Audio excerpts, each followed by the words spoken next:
Chikstariku, Hixjay, Jasha Lyons Echo-Hawk, Jaha. Hello everyone, my name is Jasha Lyons Echo-Hawk and I'm the training coordinator for Indigenous Peoples Power Project, or IP3. And we would like to welcome you all to SKODOODISDEN Virtual Action Camp. We are in day 2 and looking forward to this session, Somatics SKODOODIN with Holiday Simmons. Quickly, Indigenous Peoples Power Project, or IP3, is a nonprofit organization, and we work collaboratively with Indigenous communities, organizations, and tribal governments on the ground to build capacity, community, and connections in Indian country to support Indigenous resistance. We provide nonviolent direct action training, or NVDA. We organize action camps like this one.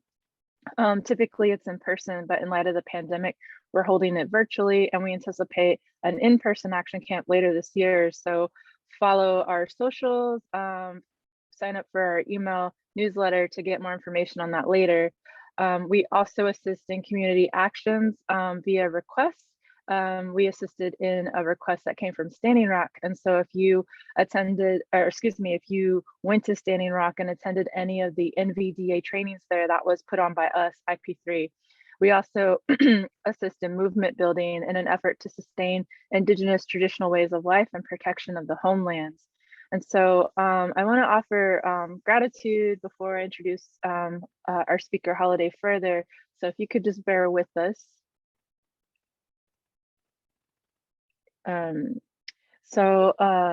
Tia Sadawhat, Hixjay, Zagmasi, we are thankful for this beautiful day. We're asking the creators to watch over us and our families and our loved ones, allowing us to think beyond ourselves and to let us clearly see the impact that we make each day, so that we can live with purpose and learn to walk in balance with each other, the land, animal nation, and each other. So Mado, Noa Iri, thank you.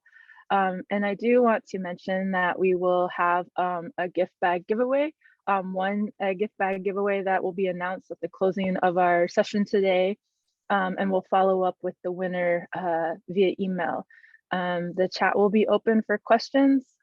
We ask that you at least introduce yourself, state your pronouns, your tribal affiliations, and tell us where you're viewing from. And so with that, I'm going to introduce Holiday, a good relative of mine, and I'm excited to participate with you in this session as well. Holiday Simmons, MSW, is the founder and lead practitioner of Southern Soul Wellness, a holistic mental health and spiritual wellness practice for the liberation of mind, body, community, and planet Earth. His practice is rooted in psychotherapy, somatics for social justice, and Black and Indigenous traditional medicine ways. Holiday makes his way in Muskogee Creek lands of Atlanta, Georgia, and finds beauty in soccer, the ocean, and hugging moments of liberation. You can follow Holiday's work at Southern Soul Wellness on the socials, or www.southernsoulwellness.com, and we'll put that in the chat as well. Holiday, if you want to take it over. Oh, Ski, thank you so much, Jasha. Shio Nigara, Holiday Simmons, Dakwadoa, Ji Salagi, Ale Black folks from the Mississippi Delta, Janella, Muskogee Territory, Atlanta, Georgia. Ski for having me. My name's Holiday Simmons. My pronouns are he, him. My folks are Black folks from the Mississippi Delta, as well as Cherokee folks, also from Mississippi. I make my home in Muskogee Territories of Atlanta, Georgia, and I'm really grateful to be here. Thank you so much, Jasha and IP3, for this invitation. I've been a fan and have had an organizational crush on y'all for many years. I've appreciated the way that y'all do direct action organizing, as well as just very strategic organizing. And I really appreciate it, especially as someone who is no longer on the front lines in that way. Hats off and hands up. I see some friends in the space waving hey to the relatives, as well as by the end of this, we will all be friends, I hope. So I'm gonna share my screen for a moment and this is gonna be an interactive session. I know it's late in the evening for a lot of folks, and I hope people are dropping in their introductions, so we can get a sense of who all is in the space, what lands you get to take care of, and who your people are. And we're going to do a little bit of sharing of the screen. We're going to have some conversation, and we're also going to do some somatic practices. And I will tell you in just a moment about what this particular healing modality called somatics is about. So give me a moment to share my screen.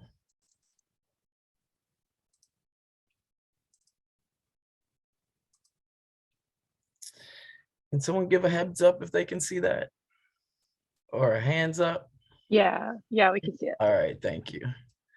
Sweet. As Jasha mentioned, my practice is called Southern Soul Wellness. It's a virtual practice. It's actually international. There are a couple of folks outside of Turtle Island, but it's a one-on-one practice, as well as we support social justice organizations in their socio-emotional capacity and sustainability. So that's a little bit about who I am and who the practice is. Please stay in touch if you want to know more about this. And so somatics, the root word there is soma, which is another colonized language, Greek and Latin, for of the body, or the body of as perceived as within. And that is important because a lot of times we are perceiving things from outside of we look this way, so we're perceiving the world this way. So somatics is asking us to like take in notice, come inward, and notice what's happening within our body. It's a combination of movement theory, psychotherapy, and body work. Movement theory involves all the different practices around kinesiology, everything from sports medicine, the way that folks learn to heal and walk again after a stroke or an injury. Somatics pulls from that line of telling your brain to tell your foot to move again, that type of thing. Psychotherapy, of course, that's our basic talk therapy. It deals with how you think and how you behave. And then body work is more of your massage therapy, myofascia, deep tissue, shihatsu, these type of things. So somatics is actually a rather new Western created modality that combines all of these things. And we're going to do a little bit of these today. It's the integration. What it really does is, the reason why I love somatics, y'all, is I've been to many therapists. We're going to talk also a little bit about the combination of wellness practices, ceremonies, as well as resilience practices, wellness or a wellness practice, resilience practices, and ceremonies. And so before we get into that, I want to name that there is a brain-body split that our Western culture, colonized culture, as well as our capitalist culture has created. This culture of mind over body, I think, therefore I am, the decrease in honoring feelings or intuition, and the increase in honoring what we think. And so somatics attempts to integrate our feelings with our thoughts and say that there's a whole system of information that lies from the neck down, and that we also can't think away our trauma. It also recognizes that trauma is oppression and oppression is trauma. A lot of times I like to think of these in terms of big brother issues and daddy issues, if you will, or parent issues and government issues, right? And so a lot of times we think of oppression as like things that we join organizations for and we go to the front lines for. Then we think of trauma as things that happen in our homes or in our families or behind closed doors. And somatics says, actually, to the body, they don't matter. Whether it's something that's happening in your home or something you're witnessing on TV that's happening to someone that looks like you, onto your body, to your nervous system, and to your memory, it's gonna impact you. So all of the isms, racism, sexism, homophobia impact us as much as you know, our personal family traumas and community traumas. All of those things are integrated, and it's an attempt to talk about all of those and to address all of those. It also encourages embodiment through individual and shared practices, and that's why I love it for organizers and activists, because we do a lot of shared work together for campaigns and to change the conditions in which we need to live in. And then a lot of times we think we need to go off by ourselves to our therapist or to our godparent. And then, you know, and so this is like, let's actually do a little bit of both. And how do we integrate the things we learn when we're off by ourselves with the therapist into our movement work? So this is an attempt to bridge those gaps as well. Finally, and this is where I also love it for organizers. A lot of my clients are organizers and artists as well. It's an attempt to bridge the gap between our values and our lived practices. I'll use myself as an example. My values say, I believe in food justice. I think we should be growing locally, eating in season. In reality, I go to the grocery store a lot. I got a little garden back there, but I probably eat maybe 10%. 10% of what I eat is what I grow, if that, right? No shade, no shame, no judgment. It's just important to know the gap between our values and our lived practices so that we can keep practicing lessening that gap. That's one example of many, right? We all are living within contradictions. Nobody's perfect. And we all have gaps between our values and our actual lived practices. So this is a healing modality that attempts to, first of all, just recognize what are those gaps and also to lessen those. I'm going to take questions in a moment, but before we keep going into the sort of like listening and talking portion of this, I'm just going to pause and guide us in a centering practice so that we can actually sort of practice this stuff a little bit. So I'm gonna stop my share for a moment. We'll come back to it. If you do have questions starting to generate, please, you can drop them in the chat. I'll make sure we go back to them. And I promise I'll stop running my mouth in a moment and give give the space to other folks if people have anything to say. But without further ado, let's do a little centering. Let's get into our bodies. Let's give ourselves the gift of ourselves. And I mentioned some of the impacts of colonization and being in the Western world as well as the capitalist world in terms of the brain-body split. The other thing that it splits is what those systems do is split us from ourselves, from our own feelings, from knowing what our body's doing, our sensations, as well as to the earth and to each other, right? So one of the ways to come back, reintegrate that, one of the most simplest, most accessible ways to do that is having a centering practice, is to be able to come back to your breath and yourself in order to give yourself choice so that we're not acting off automatic and from a traumatized, adrenalized state like this, so that we're going like this in our decisions instead of like, right? So I invite you to just stretch first, just stretch out anything that might be tight. It's already a long year. I feel like, is it February 1st? Happy Black History Month, Happy Black Future Month. And also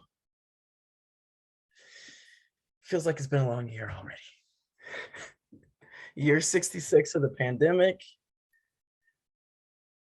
Month 4 of 2022. And also Two-Spirit People bend time. So, you know, it's whatever we want it to be. And if you have some back support, go ahead and just lean back and let's start generating some heat. We're gonna get a polyrhythm going. Y'all know we polyrhythmic people, so let's get into it. We got this one rhythm with our hands. Go ahead and start taking some intentional breaths, big breaths. Give your lungs the chance to expand and contract. Our lungs carry our grief, and so every time we take a deep breath, we get to just cycle it out, make space for more feeling. Go ahead and start tapping your feet at the same time.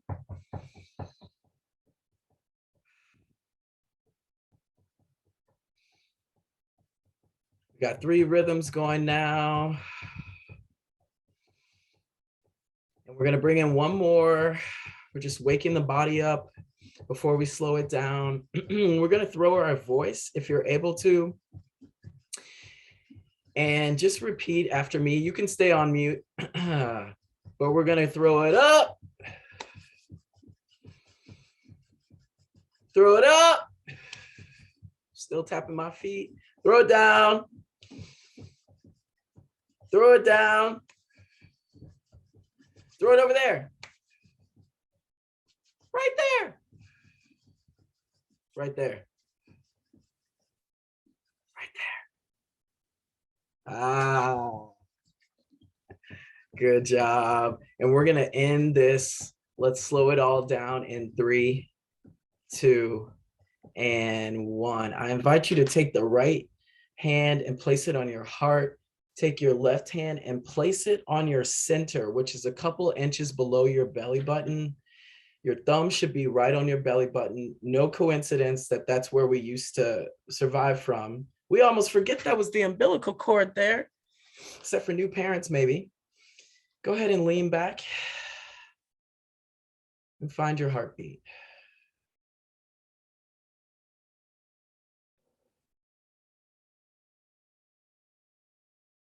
Open up your senses and see if you can notice any sounds, any smells.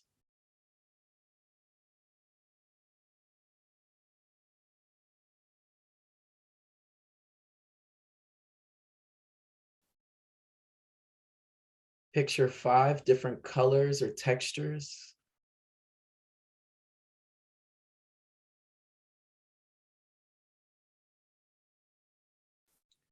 Use your hands to touch 5 different surfaces near you or on you.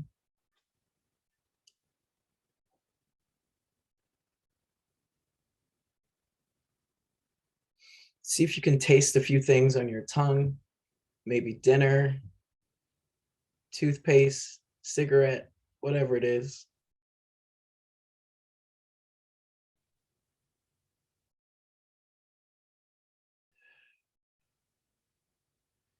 Don't forget your 6th sense, your intuition.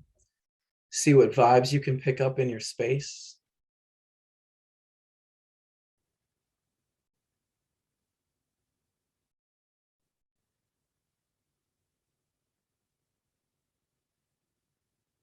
See if you can listen to what the closest water body near you has to say.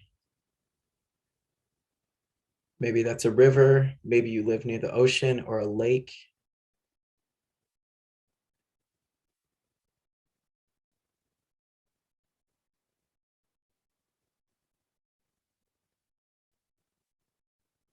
Keep going inside yourself and notice any sensations that you might feel. Sensations are temperature, itching, pain, comfort, digestion, gurgling. What does your body have to say?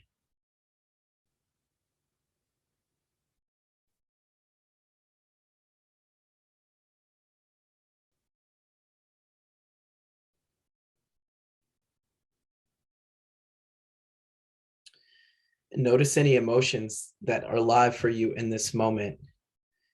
And please, no judgment, good people, no bad.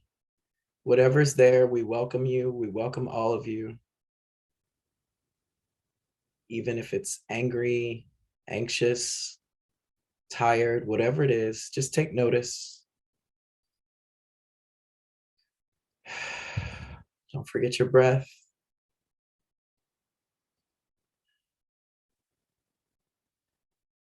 Excellent. And now from the center point, where a couple inches below your belly button, extend an energy from that place and go ahead and reach up with me into your length, pulling your arms up if you're able to, lengthening your torso. And when you get up there, drop your shoulders so we're not performing this, but doing it with ease. We are lengthening like a tree, extending down through your legs as well as up through your arms. And go ahead and bring your arms down, but still feel as tall as they were when they were up. Extending in your energy.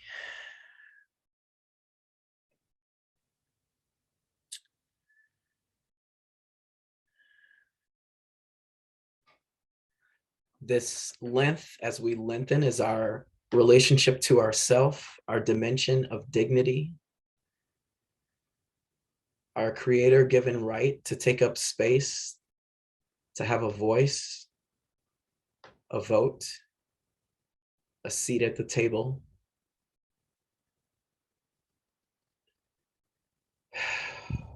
Notice what happens in your body when I speak the word dignity.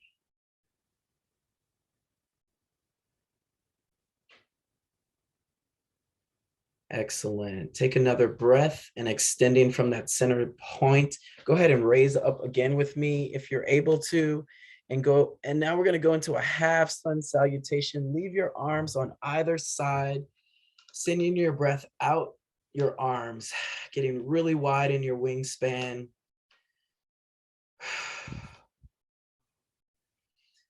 And go ahead and widen your hips and your knees and your toes, widen your jaw. You can bring your arms in if they get tired and try to feel as wide as they were when they were out.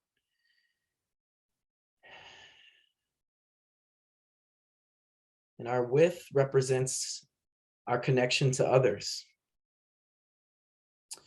Connection, something our species needs as much as food, clothing, and shelter.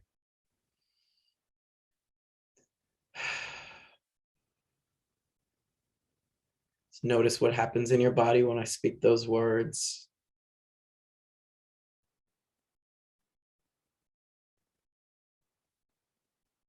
And let's go up one more time into another sun salutation. This time, I'm gonna make some space for myself.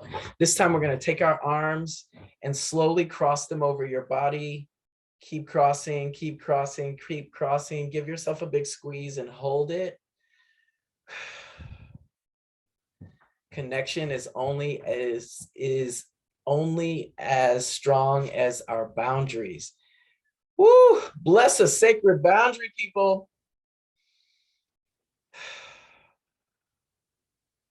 Notice what happens in your body when we speak of sacred boundaries.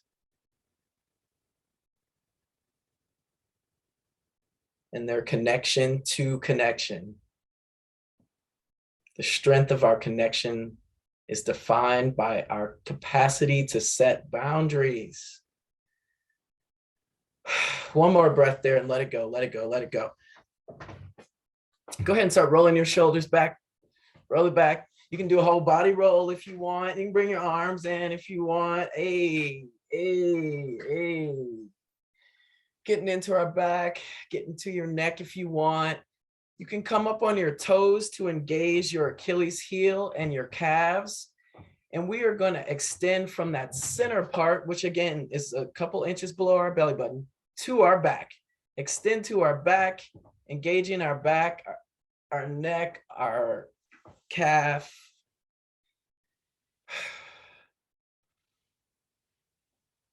And our back represents our past, our dimension of survivorship, legacy, ancestry, memory. Just lean back there and see what happens. See what your body feels when I speak of ancestry, survivorship, memory.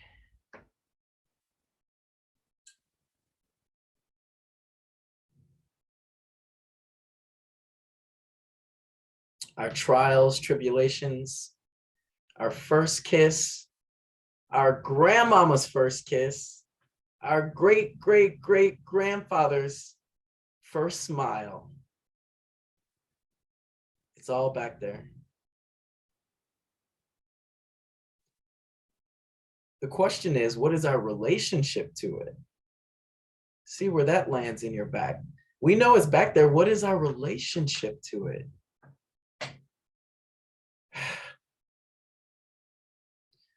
Take a breath. We're almost complete with our 4 directions, extending to our front, from our center to the space in front of you. And the front panel of our body. Maybe wiggle your nose to remind yourself of the front panel of your body. Tap your knees. You can tap your chest a little. This is such a vulnerable part of the human body. The front panel is all the vital organs, and we just move it into the world. All the vital organs just exposed.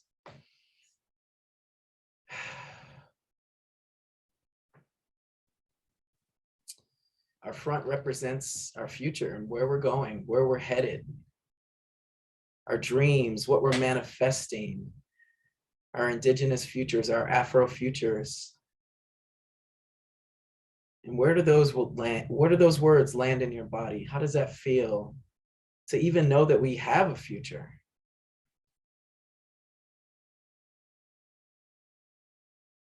To be able to see yourself in it, to be able to see 7 generations in it. What happens to your body?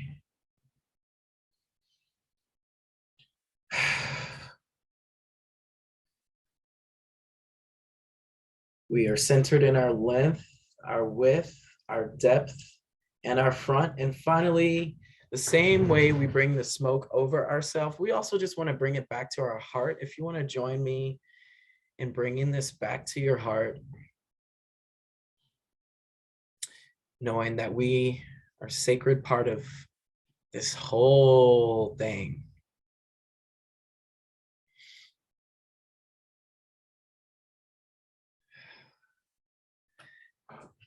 And let's let it go. And let us just check in the chat.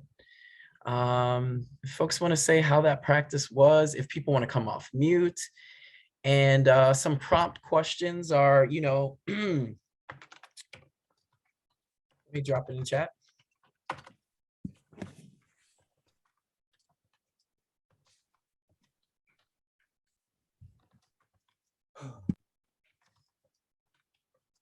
That's one question.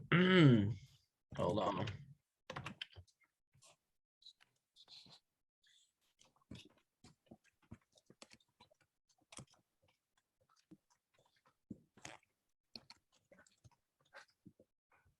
Okay. Let me see what y'all talking about.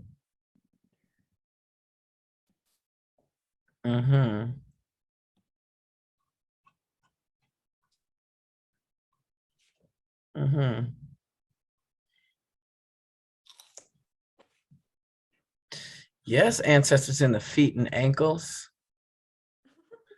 Grounded.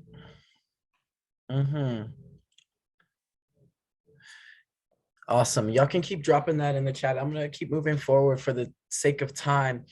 Just to note that there is no right or wrong, better, worse, or best thing to feel during this practice. Actually, if you felt numb, that too is a feeling. If you're like, I don't know what the hell this man is talking about, that is okay too.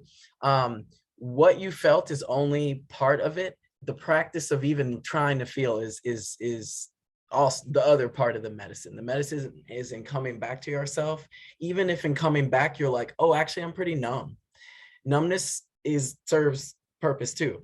If you come back to an emotion that you're tired of feeling, that serves purpose too. So we say in somatics that we center to feel more, not to feel better. Sometimes you feel better because you've taken some breaths, you're able to like regulate your nervous system a little bit, but sometimes you're just gonna feel more, and that's okay.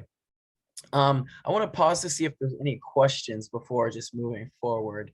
How everybody doing? Are folks present? Got any questions?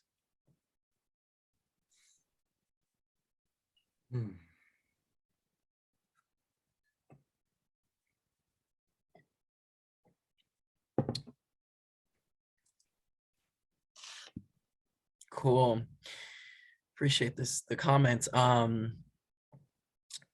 I'm going to share my screen again and we'll keep moving. We'll do another somatic practice before our time is out. That's just the basic centering. I encourage folks to do that on their own or whatever version that you already do. And we'll just talk a little bit more about that in 1 second. I think this was the right. Hold on, y'all. Let me stop this share. That might be the wrong PowerPoint. Yeah, it is. Okay.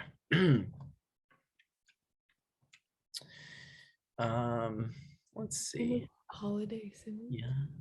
Can people see this? Yes, we can. Okay, cool. Sweet. Okay, so we talked about somatics. Let me move this. Somatics also asked the questions. How about these? Okay, especially for organizers or anyone on the left, any critical thinkers, period. We know what we don't like, right? We know we have organized the whole life around creating finding resources for our people and stopping the systems that harm us and keep us from our resources and from our ways and just just surviving, right? What we don't get to explore as much is, what do we care about? What do we want to do? What do we want to see? Some folks get to explore that, and bless you if you do, but too often, if nothing else, oppression distracts us. You know, it's not just that it keeps us from being full humans. It's also a distraction. Like, oh, I was focused on something that brought me joy, but damn, here come the isms all up in my grill, right? So you get to ask and pause and say, what do you care about? And also, cool, what are you practicing? So if you're like, I care about slowing down. Well, how many hours a week do you work? 80. Cool. So what you care about and what you're practicing is there's a little bit of a gap, it sounds like. Again, no judgment, no shade, no shame, just noticing. And again, it's the practice of even saying, what am I practicing? And then what are you willing to transform? I like to actually just rephrase that and say, basically, as you're on the path of feeling more of what you want to feel, and then taking more of the actions you want to take and seeing more of the world that you want to see, what else is happening? Like, what gets to happen as you take those steps? What will be possible as you take those steps? What then gets to open up? And then what then will no longer happen? So really locating like our longings to the world we want to see, to how it will actually be different. What will then get to happen? There's Jasha. I love this picture. Thank you, Holmes. This was one of my favorite moments because this was a multilingual somatic session. It was an Indigenous fellowship where the person on the left is from Mexico. Y'all know Jasha, and who I won't even name all of Jasha's tribal affiliations, but from Oklahoma. Pawnee plus, Muskogee plus. And so they introduced themselves in their traditional languages, and then they did the practice in Spanish and English. And that's just like so the somatics that I want to see more of. So thank you, Jasha, for actualizing some of my own practitioner dreams. This centering practice that we just did, as well as any centering practice y'all might already be engaged in, the whole purpose of what we just did is to help you come back to yourself. My grandmother would count backwards from 10, as she said, so she don't cut nobody. That's a direct quote. Y'all might have sweeter grandmothers than I did, but in other words, so that you act in your highest self, or so that you're acting from choice instead of automatic. So we speak good words and act in a good way. How do we do that? Well, first we got to come back to ourselves, center ourselves. give ourselves a breath and perspective. So many times, you know, if you see something, you take a breath and you're like, oh, actually, I see it from a different perspective, so that we can practice responding rather than reacting. If folks have thoughts about that, please drop it in the chat. Moments when you've, the difference between responding and reacting. There's something in there about intentionality, at least, right? Responding is sort of like, let me take it in, decide, be intentional, boom, versus react, right? Also, I'll hold that.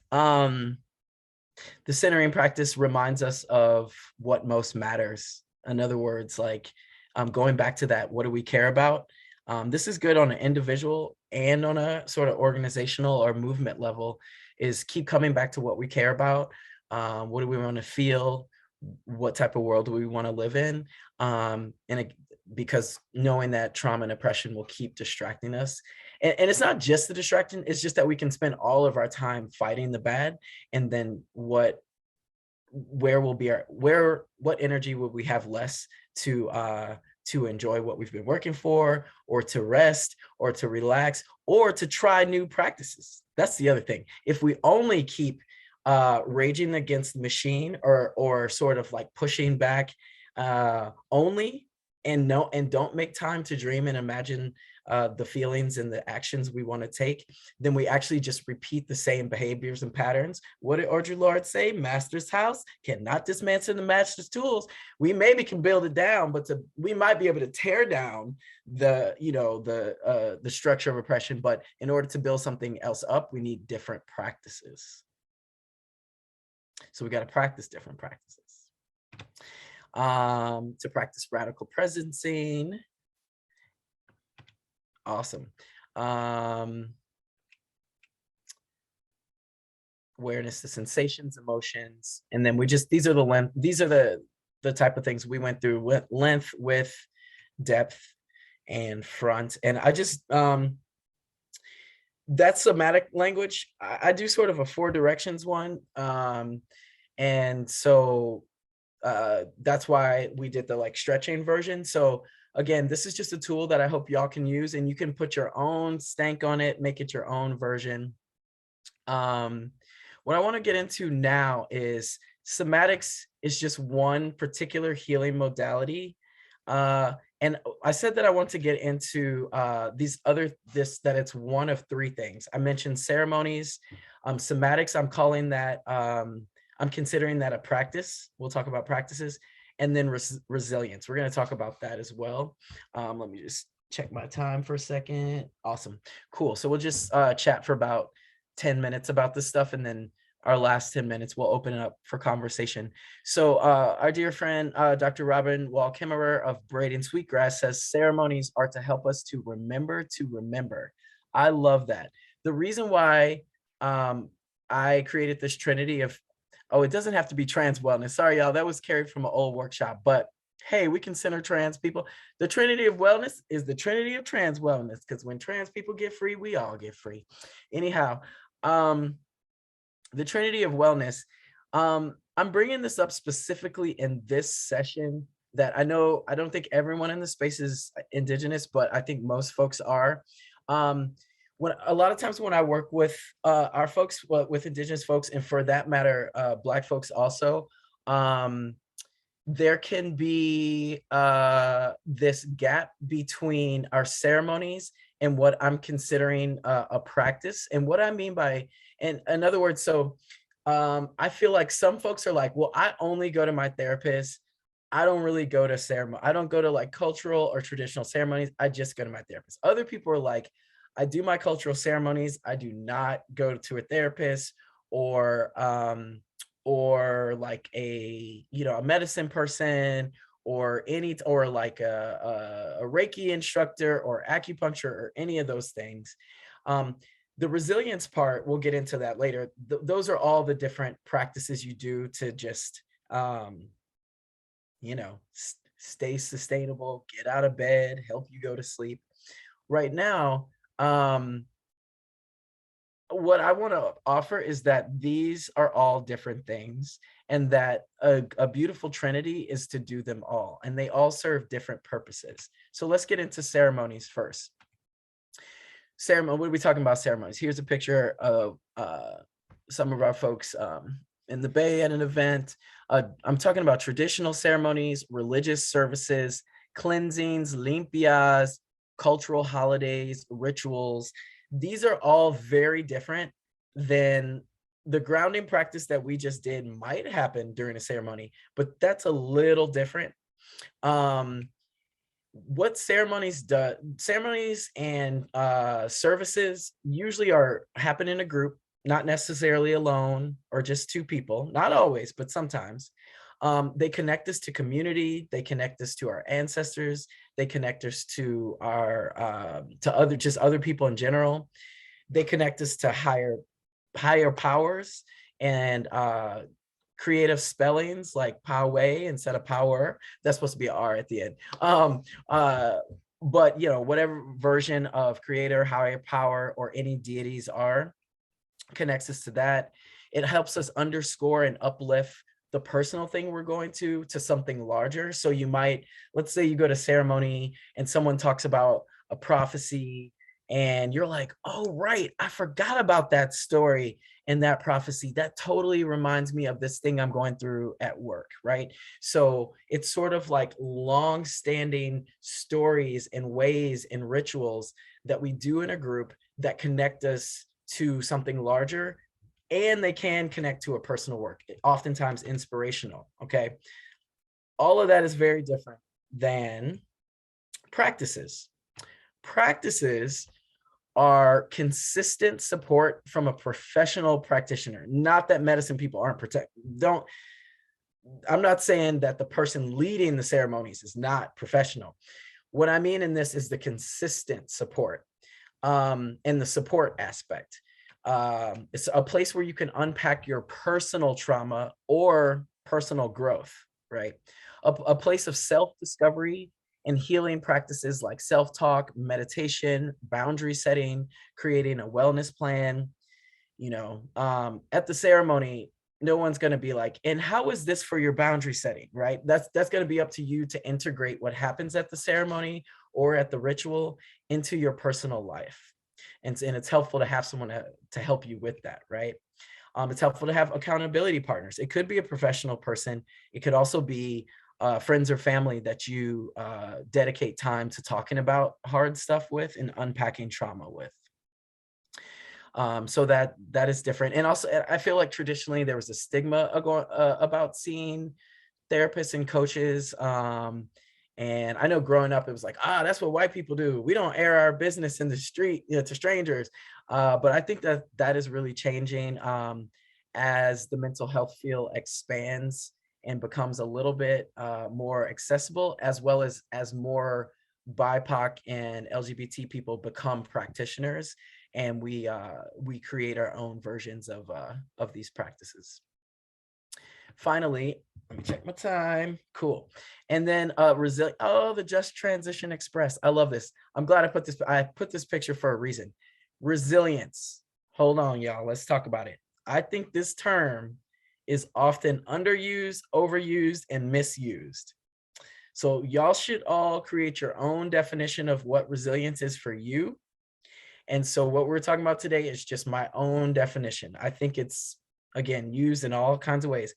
What I mean by resilience is, actually, I'm gonna come back to this. I'm gonna come back to that slide. I just want to talk about it here. Resilience is things we do to help us both survive and aim towards thriving. Resilience is, there's an element of intentionality, practices that ground us, activate us, connect us to other people, species, or higher powers. A diverse set of practices. In other words, it's not just one thing. It's not, resilience is not going to the spa. Resilience is not a spa day. Okay. I mean, if you can go to the spa, cool, but that's not the only way. Resilience is a practice, y'all. It is not a destination. So is decolonization, by the way. It's a practice, not a destination. Resilience and decolonization, and a lot of things really, are practices, not a destination. I wanted to give this grid of the difference between resilience and coping. I want to say that, again, no judgment, no shade, no shame.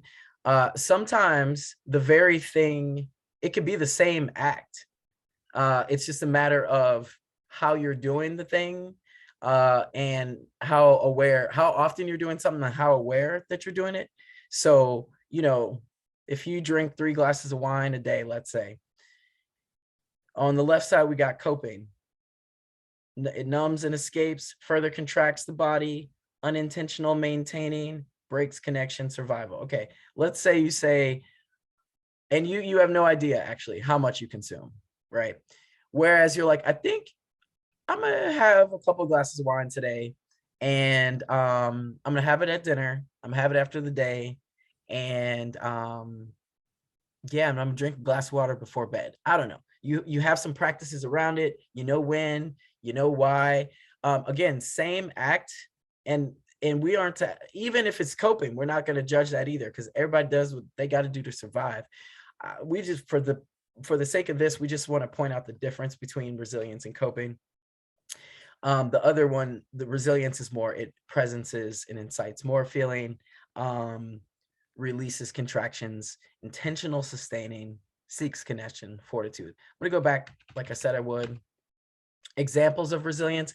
The reason why I have this just transition express, activism is a type of resilience. For everyone who considers themselves an organizer or an activist, whether, even if you're not paid for it, even if you don't belong to a 501c3, even if you're not a direct action organizer, anytime that you put in with your mind, body, and spirit to getting people the resources that they need and stopping the forces that harm us, that can be a practice in resilience. I just want to really point that out, because I really think that folks really get locked into resilience as just the spa and hiking. And I'm like, no, when you're deep in it and you're doing some dope campaign, that is an act of resilience too. Organizing has saved many a life. So I just want to name that. Here's some other examples, and then I'm gonna stop running my mouth. Body move. I just want to give these examples to sort of like, so folks can start identifying, oh, what are my resilience strategies? Everyone has them. It's just a matter of if you sat with identifying what they are for you, and if you're being intentional with them. So body movement, working out, yoga, dance, hiking, hands-on activities, cooking, knitting, home improvement, introspective activities, reading, writing, games, nature, cultural things, arts. Another misconception is that certain people are more resilient than others. That is false. It's a practice like everything else. Everyone can practice, things that help them keep going. And it doesn't mean trauma and oppression won't stop. It doesn't mean that you stop the practices or you just start them only when you're in a hard space. These are like daily maintenance things. This is like filling up gas in the car, spraying the windshield wipers, getting the oil changed, that type of thing. That's what resilience is. It doesn't mean you keep doing it and then you'll never feel bad again. So I think we're at the end here. In practice, this is supposed to be a picture of some flowers in ceremony. I was just sharing back to the trifecta of, this is someone in a cultural practice. I think they're about to get the Olympia or something. Over here, we've got some of our comrades doing a somatic practice. And then we've got a picture of some organizing. In other words, the trifecta is, you can be engaged in ritual and ceremony. That has its own medicine. It's very different than doing a practice where you're engaged into your personal work, and then also having resilient strategies like organizing, hiking, gardening, whatever that is for you. And to close out, I'm gonna stop my share and just yield the rest of the time to any questions, any comments. How are folks feeling about all this? I hope I didn't talk you to sleep.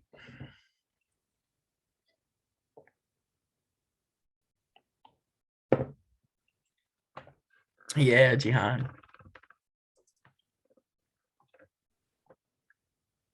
It was amazing. Thank you. Yeah. Well, I have questions for y'all. Oh, sorry, Jasha. I didn't mean to cut you Go off. for it. Go for it. Well, I'm curious to know,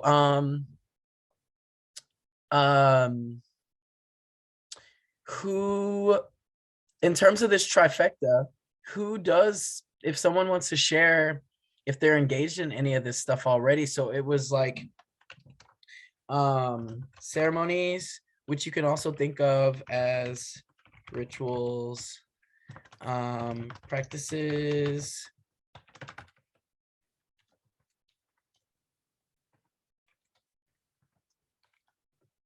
and then folks want to just share what some of this looks like for them, or not. If you're like, yeah, I do this thing, but I haven't really gotten into that thing. I have an answer to this question. So I live in a collective house with like 11 people, and we're all like organizers, and we all do like work with like nonprofits and harm reduction.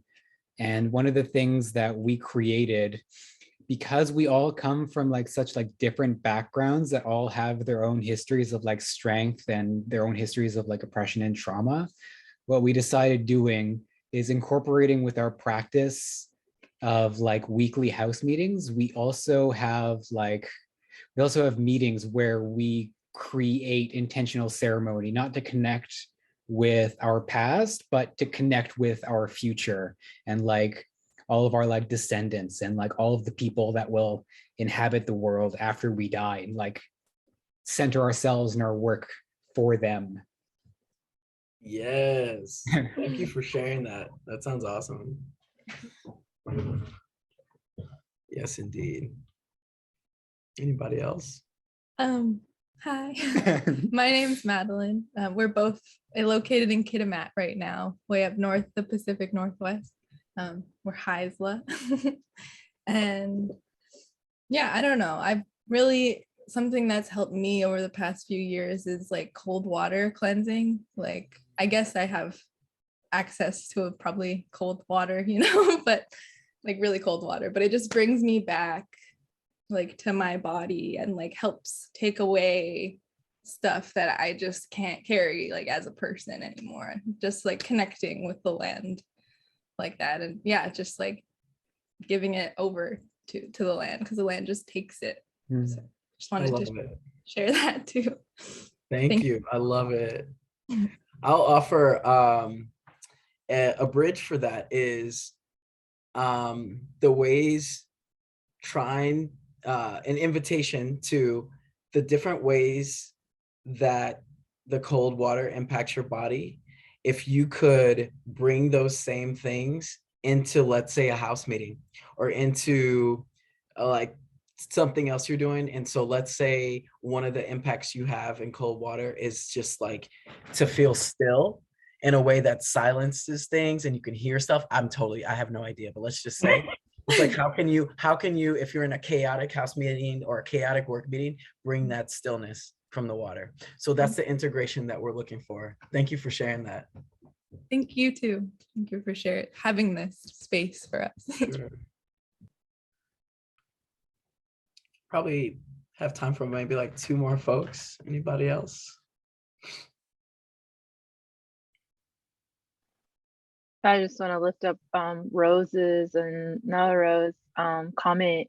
Rose said, cold water works with our vagus nerve system. Come on, vagus nerve. Ow! Yes, honey. That's that trauma part of the brain. Y'all speaking my speak. That's right. Thank you, Rose. Yeah, if I miss anything else in this chat, Jasha, just holler at me.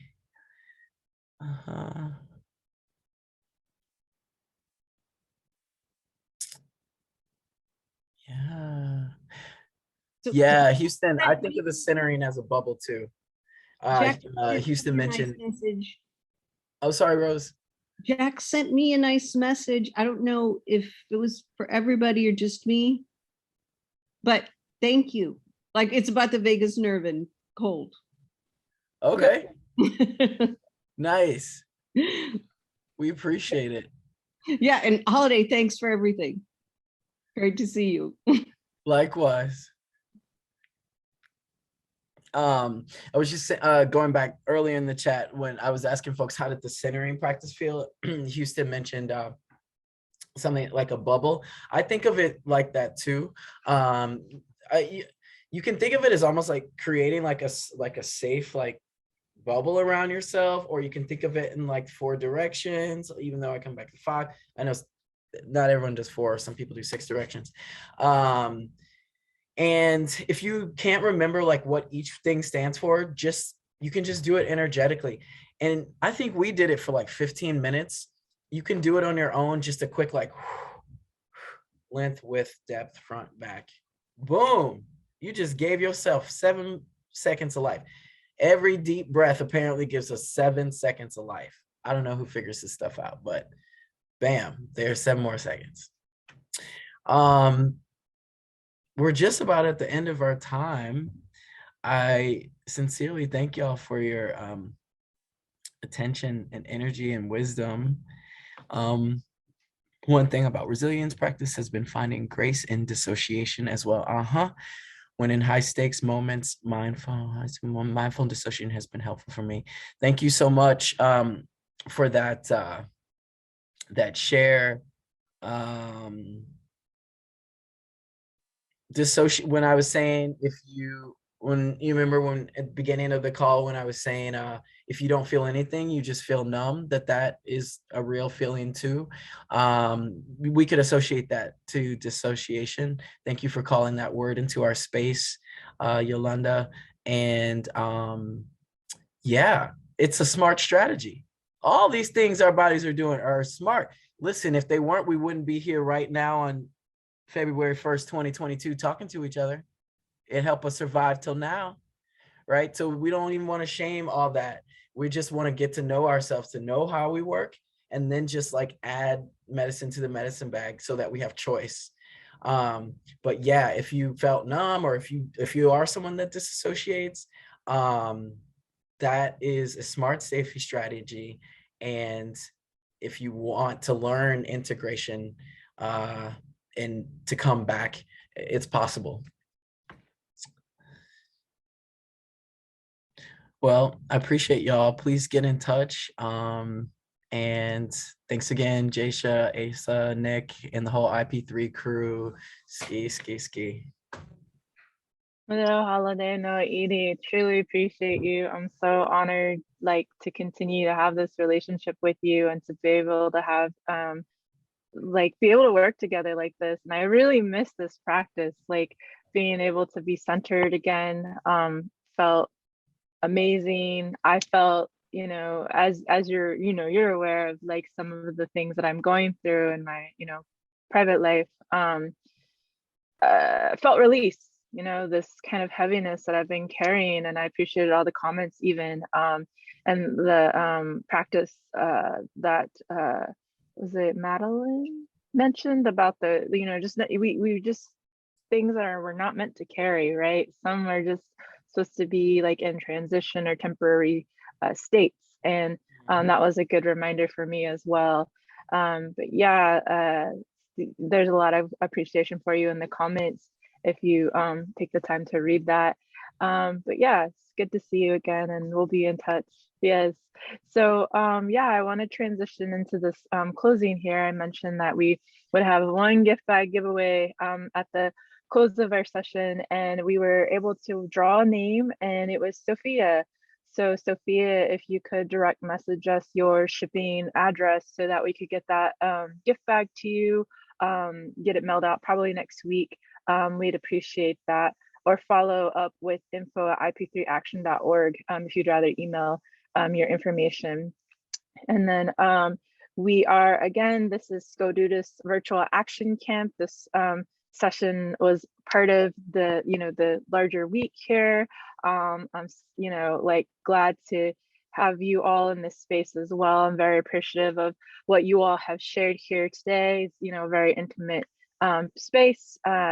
And you can go to our website for more information regarding just the work that we do at Indigenous Peoples Power Project, as well as information on the Action Camp itself. But this concludes our time. We have sessions tomorrow. We'll go back to Creative Resistance at 1 p.m. Central Time via the Zoom link that you all have. Asa, did you need to say anything? I see your camera's on. That's our Executive Director. Yeah, I just wanted to say thank you to Holiday and thank you to everybody who joined today. And it was really great to share space with you all and walk through the somatics practice. So thank you so much. It's my honor. Yeah. You'll take care.